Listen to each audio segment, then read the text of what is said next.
په بلخ ولایت کې د صنعتي پارکونو ځینې پانګوال دوی ته د امکاناتو برابرېدو غوښتنه کوي.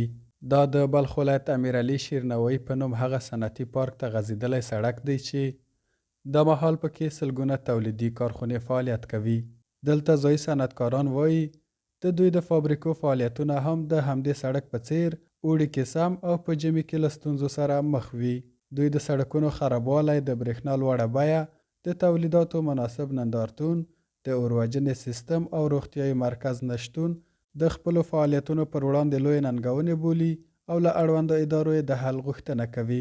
سیستم کانالیزاسیونش است که باید با سرک ایجاد شود که بسیار مهم است. فابریکات سیستم کانالیزاسیون که باعث هم عمر سرک میشه که سرک عمرش طویل میشه و هم باعث میشه که بعضی فاضلاب‌ها و موضوعاتی که صنعتی هست یک سیستم استاندارد جور میشه و دیگه موضوعات سیستم اطفائیه که ضد حریق باشه. سیستم اطفائیه باید فعال شود در پارک صنعتی و همچنان کلینیک صحی است و پارک تفریحی برای کارگرایی که در پارک صنعتی کار میکنن.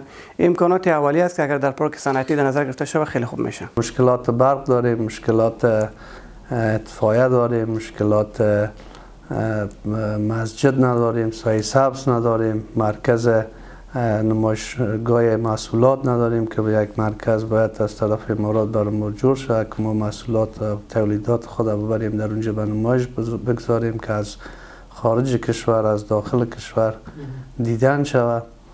دیگه در این قسمت ها مشکلات داریم. انشالله دولت امارات اسلامی توجه کنند، جور کنند. له بلې خوا ځایي مسئولین د صنعتکارانو ستونزې مني او د حل لپاره د ځینو پرمختګونو خبر ورکوي. دوی زیاتوي چې د اړوندو ادارو چارواکو سره ستونزې شریکې کړي او ژمنې ورکړل شوي چې نږدې وخت کې به رسیدنه ورته وشي.